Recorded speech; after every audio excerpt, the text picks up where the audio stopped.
ನಮಸ್ಕಾರ ವೀಕ್ಷಕರೇ, SR Kannada TV ಚಾನಲ್ಗೆ ಸ್ವಾಗತ. ನಾವು ನಿಮ್ಮ ಜ್ಯೋತಿಷ್ಯ ರತ್ನಾಕರ ಪಂಡಿತ್ ಗಣಪತಿ ಭಟ್ ಗುರುಜಿ. ವೀಕ್ಷಕರೇ, ಕಟ್ಟು ಮಂತ್ರದ ಪ್ರಯೋಗ ನೀವು ತಿಳ್ಕೊಳ್ಳೇಬೇಕು. ಕಣ್ಣು ದೃಷ್ಟಿಗೆ, ವೈರು ದೃಷ್ಟಿಗೆ, ನವಗ್ರಹಗಳ ದೃಷ್ಟಿಗೆ ಬಹಳ ಬಲಿಷ್ಠ ಮಂತ್ರವಾಗಿರುತ್ತದೆ ಈ ಕಟ್ಟು ಮಂತ್ರ. ವೀಕ್ಷಕರೇ, ನಿಮಗೆ ಮನುಷ್ಯನ ಕಣ್ಣು ದೃಷ್ಟಿಯಾಗಿದ್ದರೆ, ಹಾಗೆ ವೈರಿ ದೃಷ್ಟಿಯಾಗಿದ್ದರೆ ಮತ್ತು ದುಷ್ಟ ಗ್ರಹಗತಿಗಳ ದೃಷ್ಟಿಗೆ ನೀವು ಒಳಗಾಗಿದ್ದರೆ ನಿಮ್ಮ ಜೀವನವೇ ಪ್ರತ್ಯಕ್ಷವಾಗಿ ಪರೋಕ್ಷವಾಗಿ ಸೋಲಿಗೆ ಅರ್ಹವಾಗುತ್ತೆ ಅಂತ ಹೇಳ್ಬೋದು. ಯಾಕಂದರೆ ನಿಮ್ಮ ದೃಷ್ಟಿನ ನೀವೇ ದೃಷ್ಟಿ ಮಂತ್ರದಿಂದ ಕಟ್ಟು ಮಾಡಿಕೊಳ್ಳಬಹುದು. ಈ ದೃಷ್ಟಿ ದೋಷದಿಂದ ಹಣಕಾಸು, ಕೆಲಸ ಕಾರ್ಯ, ವ್ಯಾಪಾರ, ವ್ಯವಹಾರ, ಆರೋಗ್ಯ, ಸಂತಾನ ಹಾಳಾಗೋದು ಗ್ಯಾರಂಟಿ. ಮನುಷ್ಯ ಮಾನಸಿಕವಾಗಿ, ದೈಹಿಕವಾಗಿ ನೆಮ್ಮದಿ ಇಲ್ಲದೆ ಕೊರಗ್ತಾ ಇರ್ತಾನೆ ದೃಷ್ಟಿಗೆ ಒಳಗಾಗಿದ್ದರೆ.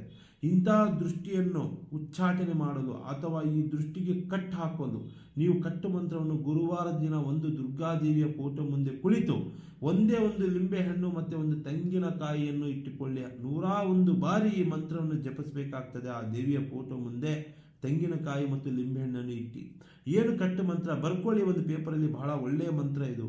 ಕಟ್ಟು ಕಟ್ಟು ಮಹಾಕಟ್ಟು, ಬ್ರಹ್ಮಣ ಹಣೆ ಕಟ್ಟು, ವೈರಿಯ ದೃಷ್ಟಿ ಕಟ್ಟು, ಬ್ರಹ್ಮ ರಾಕ್ಷಸನ ನಯನ ಕಟ್ಟು, ಬೇತಾಳನ ಕಟ್ಟು, ಪಂಚಭೂತ ಕಟ್ಟು, ದಿಕ್ಪಾಲಕರು ಕಟ್ಟು, ನವಗ್ರಹಗಳು ಕಟ್ಟು, ರಾಹು ಕೇತುಗಳು ಕಟ್ಟು, ಕಟ್ಟು ಕಟ್ಟು ಕಟ್ಟು, ಓಂ ರೀಂ ಹೀಂ ಕ್ಲೀಂ ಪಟ್ ಸ್ವಾಹ ಎಂದು ನೀವು ಜಪಿಸಿ. ಎಷ್ಟು 101 ಬಾರಿ. ಇನ್ನೊಮ್ಮೆ ಬರ್ಕೊಳ್ಳಿ. ಬಹಳ ನಿಮಗೆ ಅರ್ಥ ಆಗಿಲ್ಲ ಅಂದರೆ ನೀಟಾಗಿ ನೋಡ್ಕೊಂಡು ನೀವು ಬರ್ಕೋಬೇಕಾಗ್ತದೆ.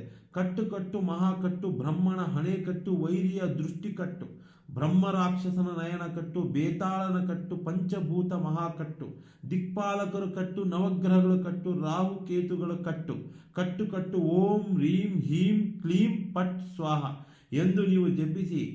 101 ಬಾರಿ ಜಪಿಸಿದ ನಂತರ ಕೆಂಪು ಬಟ್ಟೆಯಲ್ಲಿ ಲಿಂಬೆಹಣ್ಣು ಹಾಗೂ ಈ ತೆಂಗಿನಕಾಯಿಯನ್ನು ಇಟ್ಟು ಗಂಟು ಕಟ್ಟು ಮನೆಯ ಬಾಗಿಲಿಗೆ ನೀವು ಕಟ್ಟಿದರೆ ನಿಮಗೆ ಕಣ್ಣು ದೃಷ್ಟಿ, ವೈರಿ ದೃಷ್ಟಿ, ನವಗ್ರಹಗಳ ದೃಷ್ಟಿ ಮತ್ತು ದುಷ್ಟ ಗ್ರಹಗಳ ಬಾಧೆಗಳು ಕೂಡ ನಿಮಗೆ ತಾಕೋದಿಲ್ಲ. ಈ ಕಟ್ಟು ಮಂತ್ರದಿಂದ ಒಮ್ಮೆ ಪ್ರಯತ್ನ ಮಾಡಿ. ದೃಷ್ಟಿ ಉಚ್ಚಾಟನೆ ಆಗ್ತದೆ. ಕಣ್ಣು ಕಟ್ಟು ದೃಷ್ಟಿ ದೂರ ಆಗುತ್ತೆ. ನಮಸ್ಕಾರ ವೀಕ್ಷಕ.